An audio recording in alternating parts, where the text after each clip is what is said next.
So I'm sitting in a truck stop. Oh, gotcha. Okay, cool. All right, we are live. Let me go check and make sure that it is broadcasting. Okay, so fun. Hey, cool. I think it's showing here. We're live. I think it's working. Holy Yes, moly. it is. Holy moly. Awesome. Techie, Yay. techie. So yeah, and that streams for me to YouTube, Facebook, and LinkedIn, and then whatever ones you chose as a guest, it also streams simultaneously. Yeah, Facebook and Instagram. So it's Cool. This is going that's beyond really cool. my tech. Love it. So fun. All right. It's super easy though. It's super easy. I mean, if I can figure it out. That's what But right. And I've not really been. I've only used it just like 3 or 4 times so far, and it's working great. The first time I went live, it worked. nice. All right. Love it. So Thank you. um, I was supposed to have an intro, and my assistant Chat GPT and I are having relationship issues. So it's just us. All right. I'm waiting on Wonderful. graphics and all kinds of templates and stuff.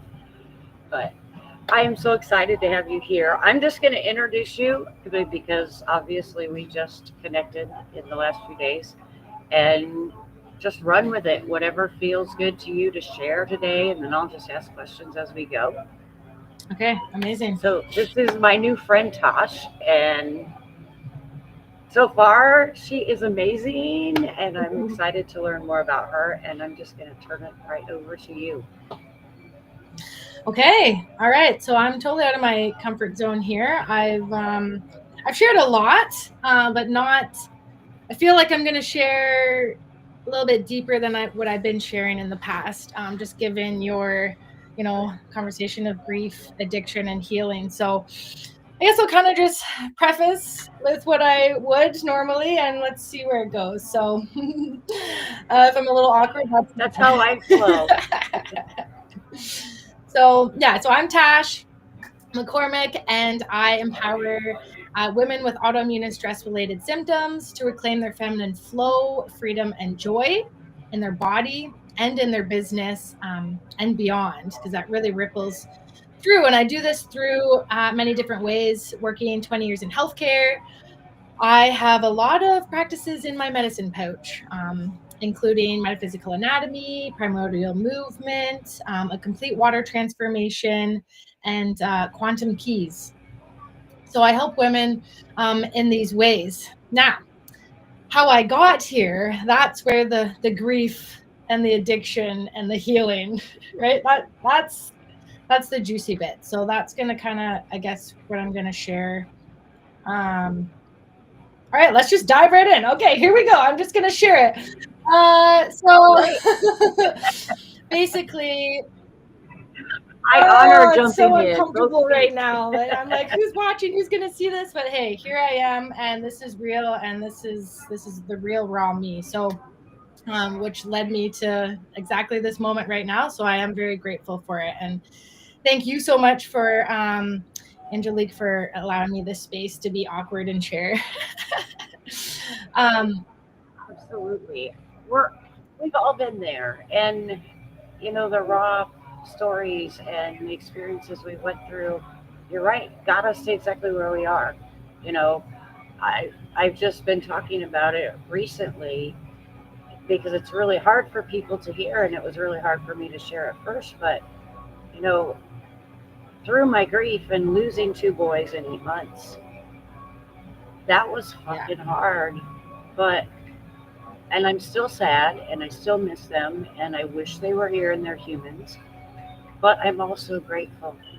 I'm grateful for the experiences that took me through that portal of grief and brought me back out where I'm now and being able to help and impact others. And that's what our stories do. 100%. Exactly. It led you to this podcast, which now you get to really share and shine for so many. So, trusting that it'll be able to help people like your sons not get to that point, right? So thank you for that. Or the emphasis is the parents, Mm-hmm. because that's I had lots of support that I am intensely grateful for, because I wouldn't have made it without it. Yeah. But I did not have anybody that's experienced the loss of a child to addiction and mental health. Right. So I can be that for other parents. Yeah. And thank you for that. And yeah, I feel like that could have been my parents, right? I really do. Yeah, Yeah. And I feel because of, God, the universe, spirit, nature, angels, whatever you want to say, that it's because of that I'm actually here, because in logical sense should have been dead multiple times. But it really kind of stemmed. The biggest moment that was a killer for me, I found, was when I was younger. I'm not even sure how old I was, but essentially I experienced sexual trauma with a trusted person in my family, trusted man in my family. And I had reached out to other trusted family members and was like, get me out of this situation. And they basically confronted the gentleman. He denied it. And so then I just had to stay being around this gentleman all the time. And it was like this big dark secret. And then my younger, totally unaware of what was happening here, was like, okay, well, obviously nothing bad happened. Like, this is okay, right? Because I'm telling trusted adults, they're saying, no, it's okay. You can just stay being surrounded by him. So to me, I was like, all right, I guess I'm just kind of making it up. I need to get over this. And that's when I really went internal and I stopped sharing things. I really started abusing substances, starting like with alcohol. And I was one of those, I would get my hands on like a little Mickey of vodka and I would just drink it warm from the bottle. And I'd be blackout drunk in minutes. And so this kind of went on over the years, and it was always like this secret, the drinking, this like the substance abuse, as well as the sexual trauma, which I didn't actually realize that was sexual trauma until years and years later. And then I continuously kept getting blackout drunk, and I would like talk about this, I guess, until finally somebody in my school, we were on a school trip. I think we were like 16, out like beautiful mountains and like out in BC. And I guess I said some stuff when I was blackout drunk, and basically she told the teacher, so CAS got involved. Long story short, he got off. Like, he didn't get, basically just said I made it all up, and but I mean, that took years. Like, I was like 18 by the time that was even a thing. And at that point I was like, I don't even care. Like, I just want this to be over with. Like, get me out of here. Like, I remember being locked in this room and by myself right before this court date, and they were basically like, okay, you need to watch your statement video and like study it and make sure you say all the same things. I remember just having it, and I had it on mute because I was just like, I don't care about this, I just want it done, right? And I was by myself. I was like, I don't even know what I'm supposed to do here. And I remember just like looking, because it had been like a few years before when I had been locked in this other room with this police officer, and I didn't even like share everything that happened. Like, it was still, I don't know. It was just going through so many different unknowns and whatever. But I remember just like looking at this video on mute, and I was just like, oh my gosh. Like, I remember feeling so ugly. Like, but I'm like, she's so pretty. Like, she's just this little girl. Like, and I just remember being like, oh, like, wow. Like, I just looked at myself so differently. And so that was interesting. And then anyways, he didn't get charged or anything. He just kind of continued. Who knows what happened to him? Apparently, he's been struck by lightning twice since. I don't know. That's kind of funny, but yeah. But yeah. So then I basically just continued to abuse substances, keep this secret, and keep everything locked in my body, and just not sharing anything, not realizing I had trauma, but I just continued this trauma, like continuously sexual trauma, where I would just like get blackout drunk, and I'd wake up in weird places. I'd wake up doing weird things. I'd wake up having weird things done to me, or I wouldn't even remember. And I just had like flashbacks to the point where, so I was also like working as a nurse full time. And it got to the point where like I was having flashbacks all the time, even at work. Like someone like was literally in front of me and they're like, I need help breathing. And I was having like flashbacks and I was like, So I ended up having to be off of work for almost a year. And I've never worked so hard in my life because I was like, oh my gosh, like I need to be fixed. Like I loved my job. Like I wanted to be working. I'd worked since I was like 9 years old. So I just never worked so hard in my life. I just went to as many therapy courses and classes and all the free things through my doctor's office, which I had been doing for like a year before I had to actually go off of work. I've been doing the counseling, I've been doing the mindfulness courses and the meditation courses through my doctor's office. But also while all this was happening, my body was completely shutting down. So I kept having this like recurring shoulder injury, and I kept having to be in like modified at work, which again was like totally mentally awful because people like are like, oh, people on modified, they're just like trying to screw the system. And it's like, it wasn't, because I was on modified at home too, right? Like it was like I would do way more than I should be at work because, and then go home and then I would have to like really not do anything. It was really mentally hard. Yeah, so I eventually had an emergency appendectomy. My appendix burst and I felt it burst. But I didn't like actually know what that was. Like I had actually been drinking and I just had this really weird pain and I was like, oh, like it feels like my bum just fell out. That's weird. And then like I was like, that's weird. And then ended up going into work. Like the next day I had to work and ended up having to like leave work and I just wasn't feeling good and I was vomiting all these weird colors. And anyways, long story short, I ended up not going to the hospital for like 3 days with a bursted appendix. Oh my God. I'm a nurse. I'm a nurse, right? And I'm just like, I don't want to go to the hospital. Like, I know what they're going to do to me there. And like some people at the hospital, there was someone else and she had similar symptoms and she was just like constipated and like went to the hospital and they like basically cleaned her out and it was fine. So I was like, I think I'm just constipated, like whatever. But it got to the point where I was like, okay, like I can't even like move. And so my best friend, oh boy, here we go. This is the grief. She's actually passed away now. She was murdered this year, which I haven't really shared about this either. But she was my best friend all through high school, and we had been through a lot together, and including this moment where I was literally on the floor, not able to move. And she was like, so she drove to the store, got me some like school softeners, got me this like sleep enema, like to give myself this enema and try to relieve my constipation. Which I'm pretty sure on the enema it literally says like a contraindication is like appendicitis. Like don't do it if you have appendicitis. Oh no. So I did this enema in the shower and I literally, it was like razor blades after that. Like I tried to go pee, I couldn't stand, I couldn't sit, all I could do was like be in the fetal position. I was just like rolling back and forth. So my friend is like freaking out. I'm at her place. Freaking out. She's like, you go to the hospital. And I was like, I can't go to the hospital. I don't know what to do. She's like, you need to go to the hospital. So we're both freaking out. She calls our other friend. They ended up calling 911 and I was naked from the shower and the people came like, hey, like you need to put clothes on. I was like, I don't have clothes.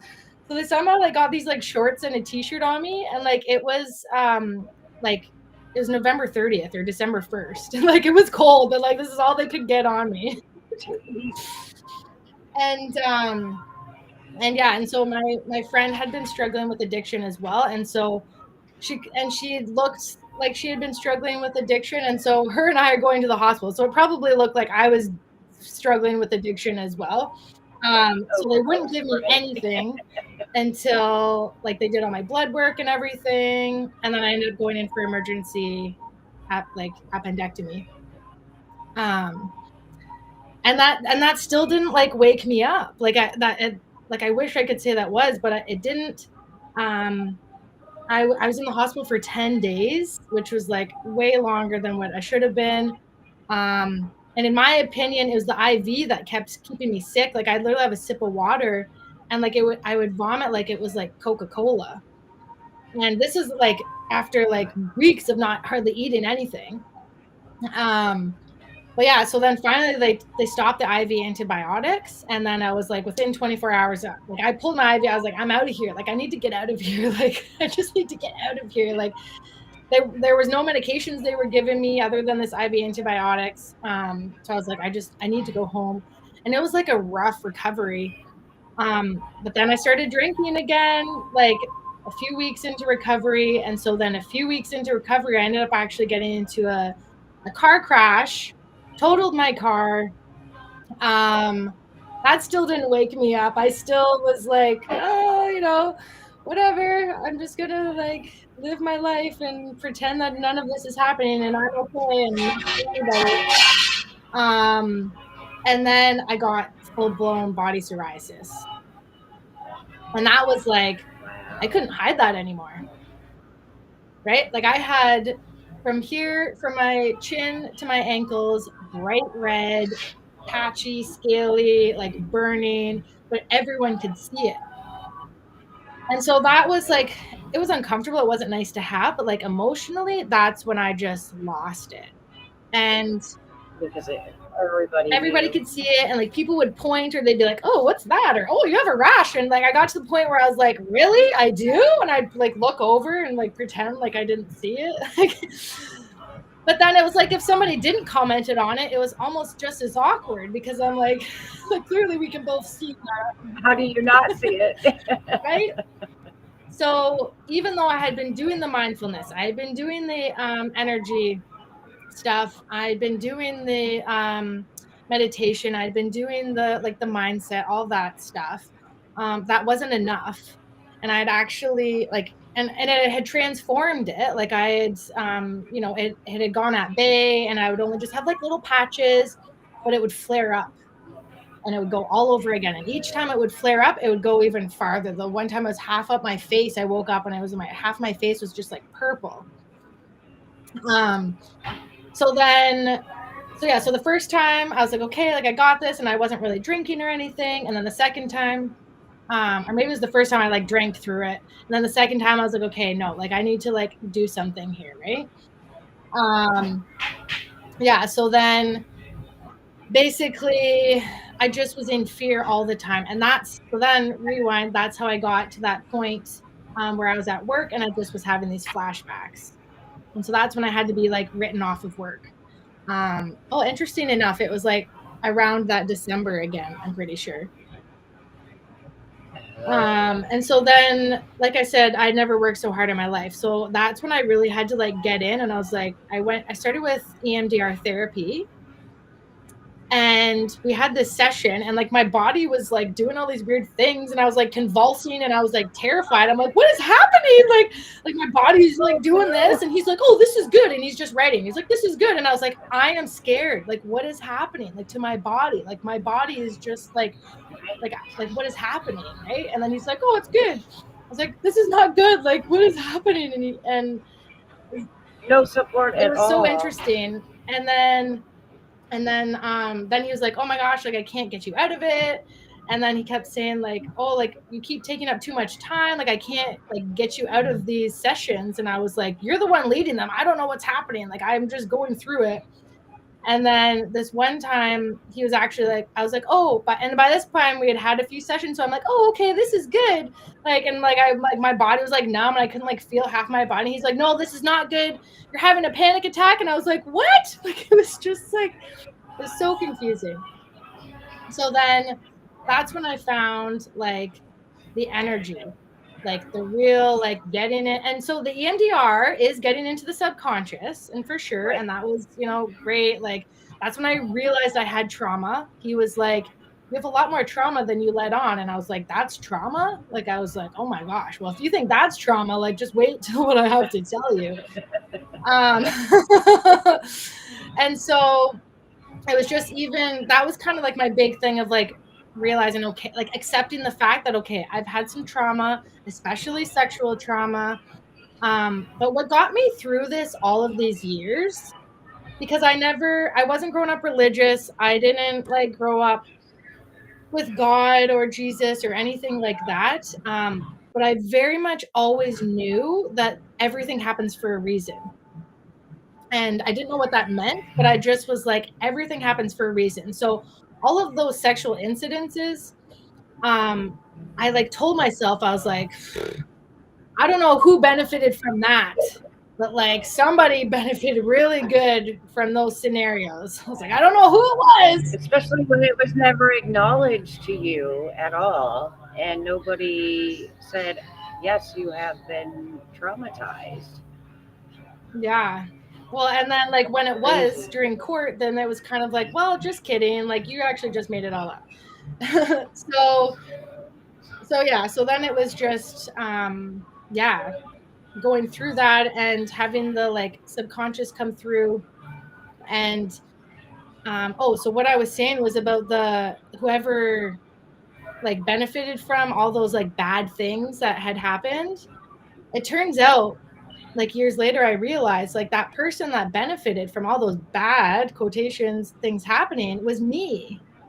It was actually me that has benefited from all of those things happening because I've had a tremendous amount of growth. I've had a tremendous amount of uh yeah, just a lot of expansion, just really being forced in my body and just really having to look at things and really shifting things, not only for myself, but also for my ancestors. Because I feel like if I wouldn't have gone through those things, I wouldn't have questioned so many different things. Right. I think the deeper the trauma, the more we have to not necessarily go re-traumatize ourselves, but we have to go deeper and peel off all those layers because we pushed it down and people haven't acknowledged it, or we didn't know that that's what it was. And so we have to do that little bit extra. Yeah, yeah, for sure. And it was like, I want to That's say it amazing. was like easy and amazing. I can't believe we walked around with a first appendicitis. I know, right? Like, I've so had funny. one, and mine did not burst, and I was like laid out for 2 days before I went to the hospital. I actually went to work with a 7-year-old autistic boy that I had to take to day camp, and I'm running around with an appendicitis Yeah. and can barely move. And then for 2 days after that, I'm violently sick. I can't move. I can't eat. And I can't imagine having it burst and then not even going to the doctor. Yeah. Yeah, it wasn't smart, but that just goes to show how disconnected I was, right? Like I was in such Well, it's so denial of my dumb. own body. I was I so, don't. yeah, numb. I can't Yeah. imagine how you were not. Like that was worse pain than childbirth for me, and mine Oh, did it was not way worse burst. than childbirth. Way worse. I had a home birth, and that was like not even comparable. Yeah, I've had three Not home even. births, and all of mine were all natural.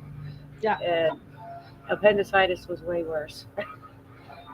agreed. Yeah, that was the most painful thing I've ever. And there's no letting up. Like there was no like in contraction. Like, oh, that was really uncomfortable. I'm gonna breathe. It was like constant. Like I just was like this the entire time. Like, please help me. I don't know what to do. But that goes to show like how disconnected I was. And I really had to like get in my body. And then that was like almost traumatizing in itself because so then I went to this like energy course, and the first one was like pranic healing, and it was like you can heal yourself and others, and I was like, what? No, I can't. Like, and then so that was like really triggering. And then the next one I went to, I was like, okay, I'll give this energy thing another go, and it was theta healing. Again, I still didn't really know what it was, but all these years, I still had been like following my intuition, following my heart, following nature, right? But I was that conscious incompetent, they call it, right? Right? Where I didn't realize that's what I was doing. But I signed up for this course, and it was like $500, and I was like, sure, yeah, whatever. I'm willing to try anything at this point, right? And like I get there, and my body, like it was literally just like the opening circle. and I'd met a couple people like through passing, like in town at this like Spirit Seekers event. And so I didn't really know anybody is my point. And I like was sitting there and I was like, whoa, like I feel really excited. Like my body, like I just want to like get up and dance. Like my body is like, woo, wow. And it was just basically like, hey, how's it going? Like, why are you here? And I was like, I don't know why I'm here, but like my body, like I just like, I'm really excited. Your And body knew why you were there. my body was like, here we go, buckle up. But like, I was not prepared for that. So then basically we get in, and then it was like, not only can you heal yourself and others, but it was like, there's all these like worlds and dimensions and spirits and guides and basically everything I've always known in my heart of hearts my whole entire life. But the way I describe it is like my wildest dreams came true, but also my worst nightmare, because then it was like, well, my whole family's lied to me, the whole world's lied to me, the whole healthcare system has lied to me. Like, I just felt like, how do I live? How do I go back knowing that everything I've felt and been told I'm crazy for in a societal way is actually true? Like, how do you go back and just like live a normal life? Like, oh, guess what I just found out? Like you can't. So I ended up almost leaving the place. Like I went into my car, it was supposed to be break. And I was like, I don't think I should stay. And I'd already been kind of like listening to the signs, right? And I was like, okay, give me a sign. And instantly, it was dark. And I was in my car. Instantly, these headlights out of nowhere in a parking lot shone right in my face. I was like, give me a sign. But then I was like, okay, well, that doesn't count because I didn't get out if I should say, give me a sign to stay. I just said, give me a sign. So I was like, hey, I need a different sign if I should stay or not. And the instructor, who's like one of my best friends now too, she actually came to the car and like knocked on, like I rolled down the window. She's like, so I normally don't like do the demo like this early. I usually do that the next day because it's a 3-day course.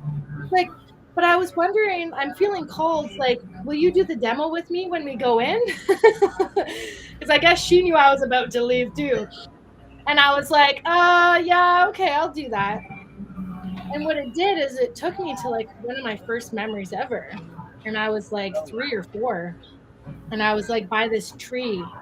And there's this swing set. And it's so interesting because my whole time growing up, I always drew a picture of a tree and a swing set and a house with flowers and hearts and like spirals and suns and moons. And so it was interesting that like, and I remember it, like I could go to that house. Well, actually the house is torn down now, but like I remember it. And it was just so interesting to be like, wow, and just sit with myself and sit with like my inner child, like, right. And I had never done anything like that. And like we went through some deep stuff that weekend. And like I basically just had like a panic attack the entire weekend. Like at one point, someone was like, we were digging. And so, okay. And again, this is another one of my best friends now. Like we all became really, really good friends.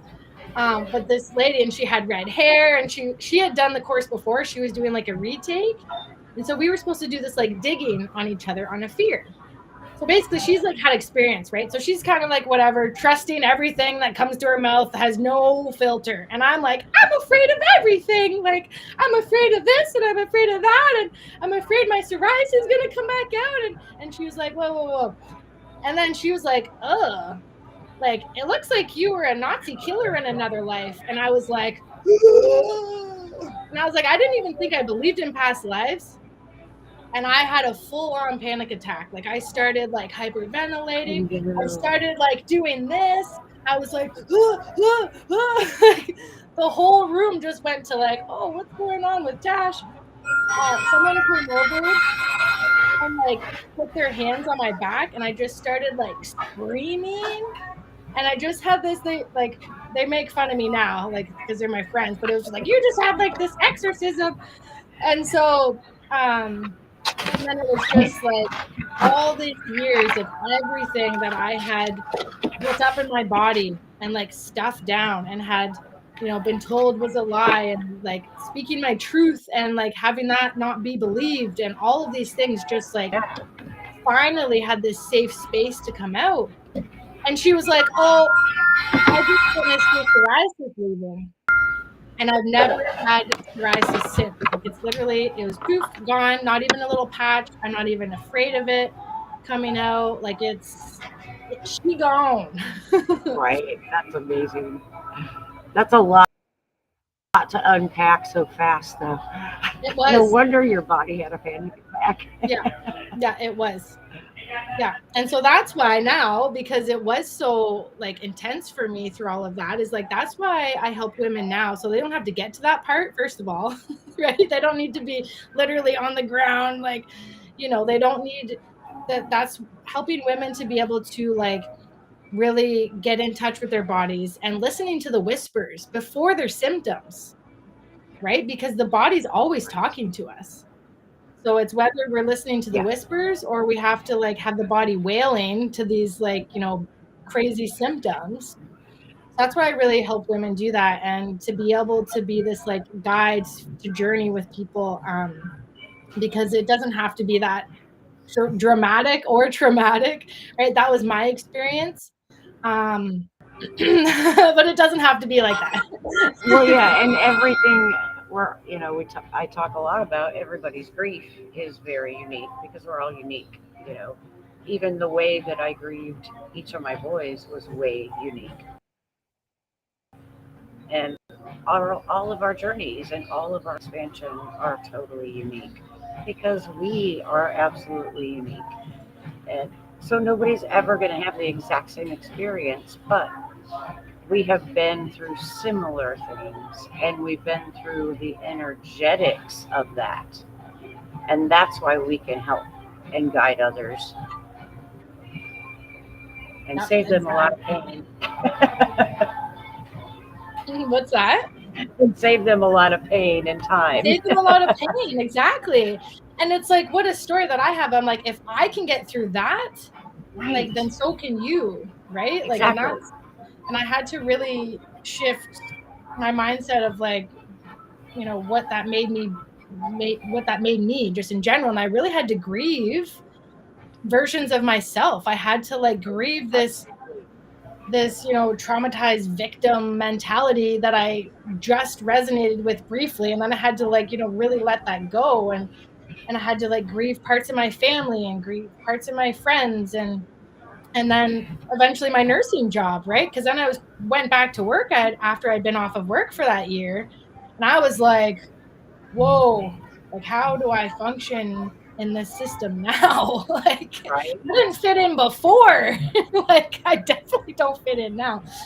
So it was like I had to grieve that part of me. And then yeah, it's been grief was never a word that I resonated with. Autoimmune was never a word I resonated with. Stress was never a word that I resonated with. Trauma was never a word that I resonated with. But addiction, well, no, I don't think addiction was an abuser. I'd say I'm a substance abuser. Right. I'm not an Or alcoholic. self-medicating. I'm a substance abuser. I abuse substances, right? Like I never resonated with any of those like labels, but Right. really, all of them lived in me and through me, but Right. essentially I had to grieve all of that too. And I still am. Yeah. And even like with my friend, my best friend, like that was murdered recently, like it's been like just over 6 months now. Like I'd been grieving her in a different way for so many years. And we always said that we were like these puzzle pieces. We just like perfectly matched each other. Um, and okay, I guess we're going through the whole thing right now. Like at one point she was never much of a drinker. Like I'd be blackout drunk, like I said, in minutes, right? And she like couldn't drink as fast as I could. But there was this one time, and we both had been drinking, and we loved each other so much that we did not want to see each other in pain. That we actually tried to like kill each other, like out of love. And we were just like, and we couldn't do it. Like we were both drunk, and we were just like and we were at a friend's house in their closet trying to like it didn't, thankfully we were so wasted it didn't even make sense, but we just, yeah, like there was so much grief and trauma and we didn't know how to handle it. And that's why too, it's like the way that I'm raising my son now is that he has the space to feel these emotions. He has the space to share how he's feeling, to go through the process and to be open about things and make decisions for himself. I mean, he's only 2.5, but like I very much make sure that, you know, even if someone else is like, oh, you're fine or you're okay, I make sure I say, are you okay, multiple times to make up for that. Right? And I have toddler grandkids too, and my daughter and son-in-law are very good. The 3-year-old he can describe exactly what Yeah. he's feeling, and he actually really smacked them upside the head a couple times, like, no, I'm angry, I don't want to be here, Yeah. you know. And okay, then we give you that space because you get that Yeah. choice. And she said, he's throwing my words back at me now, and he's only 3. Yeah. But it's so beautiful to see that he can speak what he Yeah. feels, and he can tell you, you know, because most 3-year-olds have no clue. Yeah. Yeah, they're not given the space. Like definitely not in society. No, and they're not No. taught that it's okay, and they're not taught those No. words to No. say. And it's very conscious parenting to get them that far that Yeah. early. And I'm really done a really good job. Even 2-year-old now talks like crazy and turns his little demon voice on when he wants French fries. And they're not coming fast enough. We were on the phone and he went to the doctor. And yesterday, Harvey, you know, even though he had breakfast and he had snack and he had all the things, Yeah. his chicken nuggets and his French fries were not coming fast enough, and you could hear him in the back of the car, and his voice completely went down like 5 octaves lower. I want my chicken nuggets.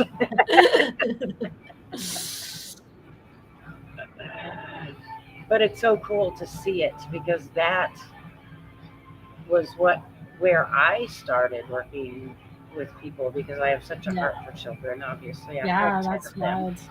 and if we teach them and model it to them, that's the big thing. If we're modeling it, they're learning it constantly. Even if you're not saying the right things, they see it. And if Yeah. they can learn how to process their trauma and their grief, because those are part of our lives 100%. forever. Yeah. And if they can learn to process it in the moment, then they don't have all that shit piled up when they get to be adults Exactly. that they have to unpack. Yeah, exactly. And they don't have the mental health issues and the addiction and the physical disease and all the stuff that comes with it, because trauma is the foundation for all of it. It is the gateway drug. Yeah. Yeah, 100%. And not even labeling it is why people get away with doing shit to kids like that. And not believing you as a child.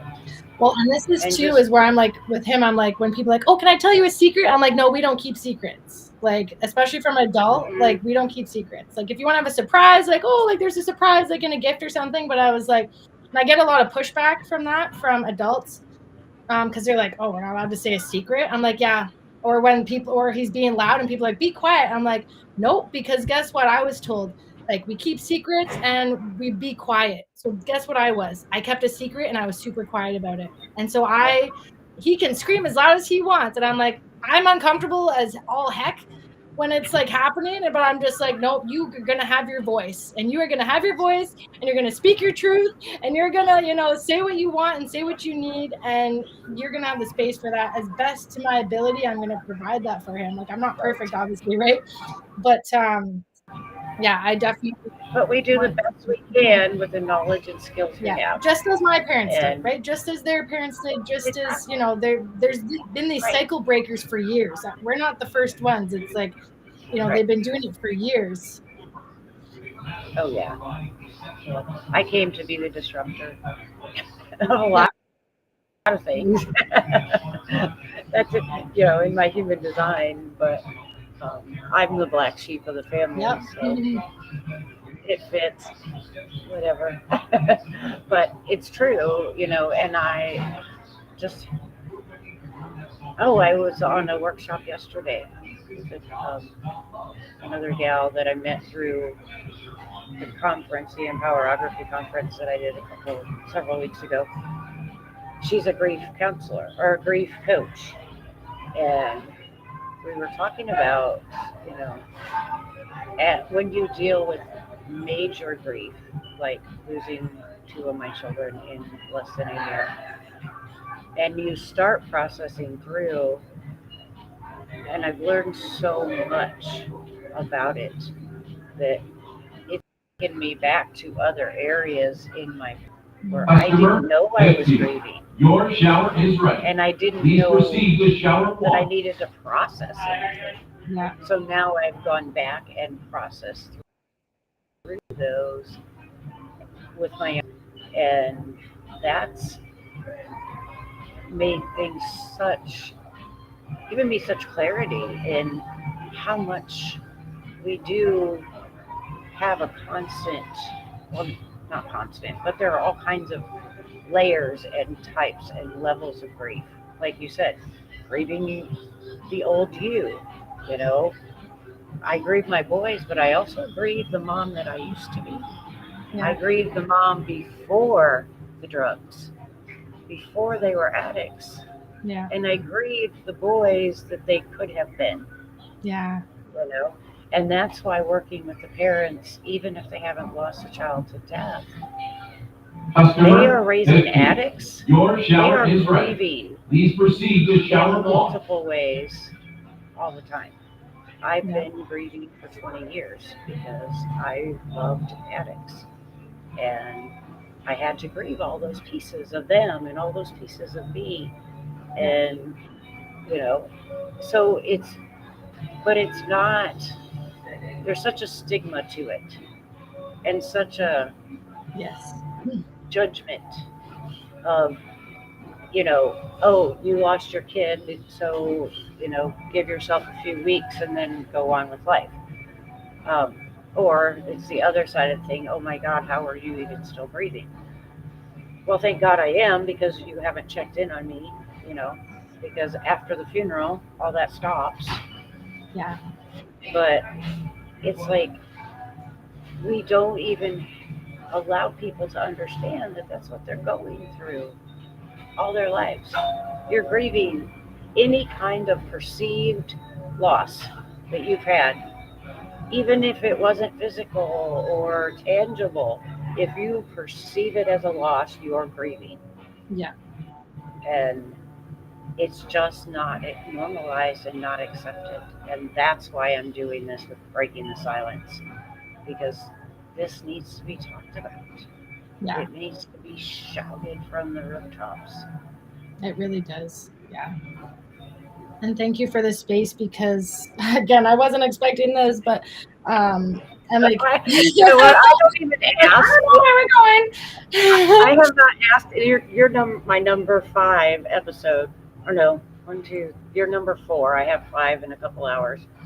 I haven't asked what anybody's talking about. The first one I knew because she had just lost her dog, who was like a soulmate healer that they had for years, and so she was the only one that I knew, even an inkling of what we were talking about, because I just want it to flow and be channeled and be led Yeah. by spirit. I don't want to be rigid about you have to come and talk about this. No, Yeah. you talk about what you feel. Customer 52. Because it's Your your shower story. is ready.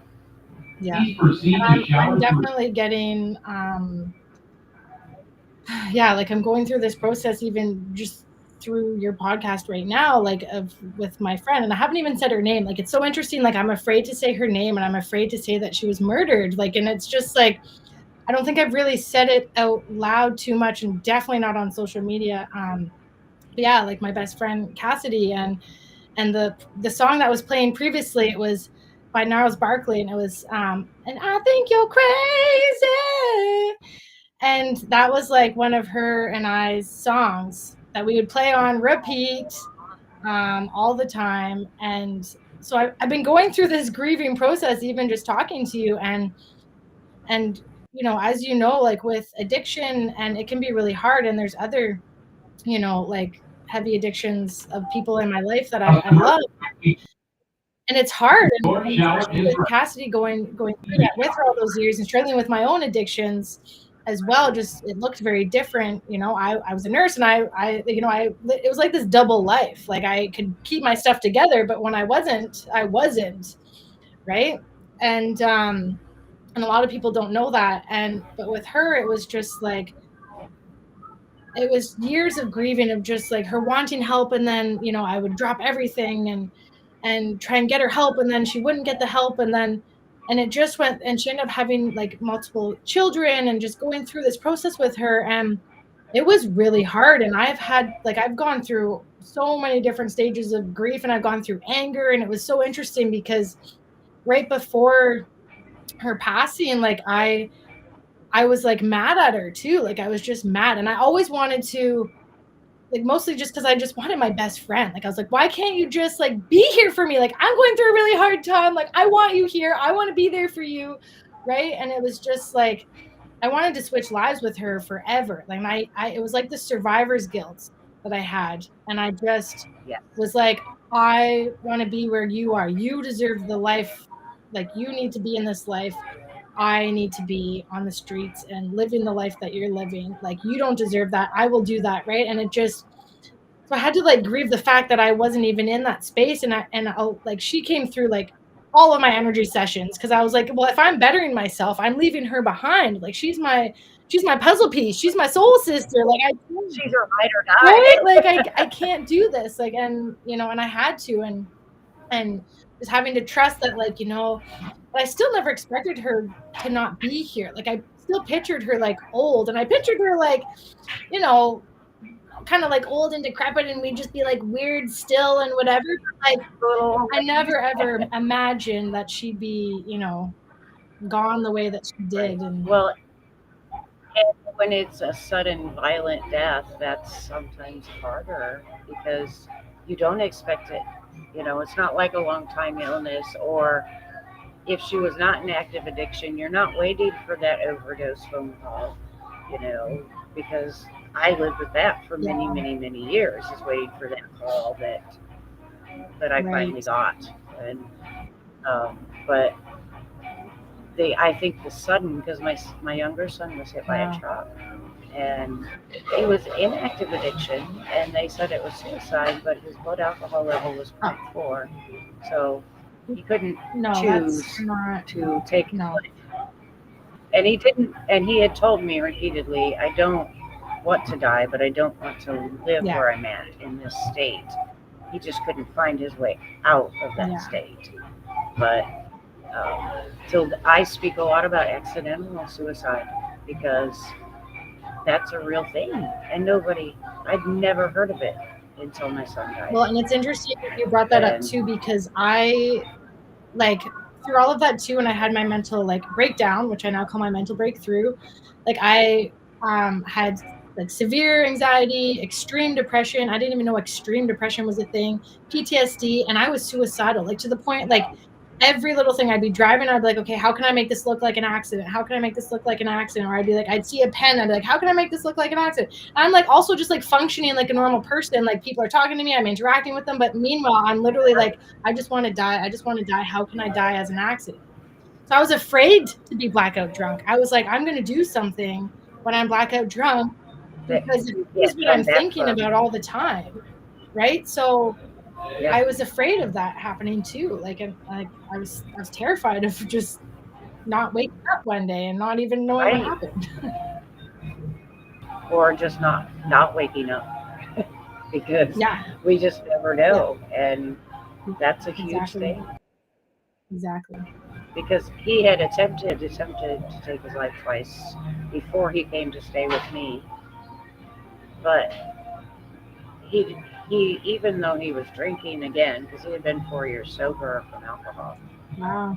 but he was doing cocaine that nobody knew about for like off and on for a year or so before and then when his brother died, he did not know how to process the grief, and he just Yeah, spiraled badly, but it was what he attempted before. It was for attention and victimhood for his wife, because he was trying to say, "Oh, if you don't come back or let me come back, I'm going to kill myself," and slit his wrist, and and that, and we had him in rehab. Well, not in rehab. We got him into detox 3 times, and they give him drugs and kick him out in 48 hours.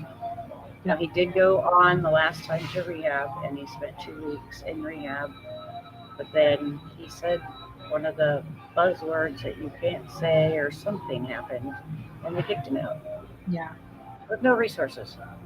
There's no resources. No. No. And I know you're in the States, and so I'm not sure how it looks there, but here it sounds like it's very similar, that there's just nothing. There's no trauma here. Unless you have lots of money. Right. Or you have really, really good medical insurance, because he had state insurance. And they don't cover anything. They covered him being there for 48 hours, and they covered his rehab, but they don't cover any real treatment. Just medicate them, let them do a group, session every day or whatever. And it was like pulling teeth to get him even in there, because if he doesn't consent to stay, they can't keep him. Right. And that's the hardest part. The hardest part is watching go through that and and being able to stay in your Yes. lane and watch your child do it, because his addiction and his choices are not my business. And I've just been listening as we've been traveling since yesterday. I've been listening to Loving What Is by Byron Katie. And it's an amazing book. And she talks about, there's 3 businesses: yours, mine, and God's. And God's is the reality of everything. She said, if you believe in a higher power, that's great. But it's just reality.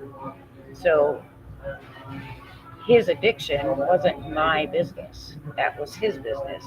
And if I'm interfering and trying to mind his business, nobody's minding mine, and he's not minding his either, because I'm interfering. Right. And he told me that. I mean, I had 6 months with him before he died. And even though it was really, really hard, because he was in active addiction, it was so beautiful, and I am so grateful. And it's such a gift, because we had the most deep conversations, and he taught me so much in that 6 months. And we got to connect as adults instead of mom and child. And we've never had, that kind of we've always been super close with all my kids, but we've never had that deep connection with him and I, that we talked about everything under the sun. And sometimes I wanted to smack him, because especially when he was tipsy, he's a debater, and he wants to prove himself right. And I'm like, you know what? I can't do this until you're sober, because I'm not going to get myself worked up and angry, and you can't rationalize right now. But it was a beautiful gift, and I'm so grateful. I didn't have that with my older son, and he was in prison years, and so the last time I was still behind walls, and he was out 4 or 5 months before he OD'd, and I didn't get to see him before I had my kid. So that was really tough. And he was my firstborn, so he was the boy that I grew up with, and all the firsts. Right. So it was totally different types of grief, totally different relationships, because my older one, he had been not directly involved in our lives for so long. Even my younger son said that when he first found out. He said, he hasn't been here for 15 years. No. So is it really any different than what we've already been through? And I'm like, well, yeah, it's way different because he's never coming back now. Yeah. But that's what his mindset immediately went to, and that's what his son was. He's 15 now, so he was barely 14, and his dad had been in jail since before he was born. So he's only known his dad through phone calls, video visits, or prison visits. And he's like, it doesn't change my life at all. My dad's never been here. I don't even know how to grieve him. Yeah, really. Because he's never been part of my life. And I told him, I said, you don't have to. Don't let anybody tell you how to grieve or how to feel or how to think. You grieve however you need to, because you're right. He hasn't been here. And you have to do whatever's right for you. But there's just everything is so unique. And I'm just blown away that how much I've learned in the last year and a half and how much I've expanded. And I would have never done that if I hadn't lost my voice. Well, I want to say that I'm very proud of you, because you and everything that you are, from your firstborn to your firstborn grandbaby, like it really ripples through. And it's really beautiful, you being able to share and being on the road and still making these stops so that other people can share their stories. And you're just like, we need to stream it on as many platforms as possible. And just really thank you so much, because this really is a beautiful gift of you sharing your story, sharing other people's stories. And it's sensitive stuff. Like, this is sensitive stuff, and it's, I mean, the more you share, the, I guess, easier it is, maybe, but it's like, it's still sending. Yes and no. Yeah, right. Yes and no. Now, I fully believe that this is their legacy as much as mine. Yes. Yes. And when you said you hadn't even said there's a lyric twice. Once when you stop breathing, and once when nobody says your name again. Oh my God! I just got like crazy shivers from that. You have to say her name. Yeah. Well, my son still says Auntie Cassidy, right? Like, and you have to honor her. You have to honor who she was and honor the life that she chose you in her soul contracts before you guys came. She chose you. I know. I see it with my boys. They fulfilled their soul. They chose me to be their mom, and they chose their siblings because they knew that we needed these lessons. Yeah. How can I argue with that? I got 29 and 38 years with them, and they could have chose somebody else to be their mom, but they chose me. They chose you. So I will tell their stories until I can't breathe. Yeah, that's so beautiful. Yeah, thank you. You're welcome. Well, I am gonna wrap this up because you and I could. Yeah, we could, right? I know my son just got home too. Oh, good, perfect. Yeah, I didn't have to get dog. I actually do have doggy sitter because my son-in-law's out in the car with them. But they've been really good. The puppy has traveled so well for 2 days. I'm so impressed. It's just been such a blessing. Well, thank you so much. Should we take 3 deep breaths together just to kind of, just let it all out? Absolutely, yes. Right. Let it go and clear it. Right. A deep breath.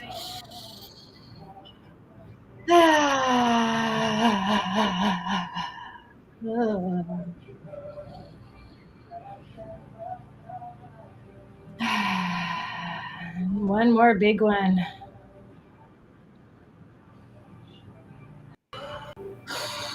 Here, Yeah. And if you're I was in a watching, nap, but I'm if you're watching vibrating.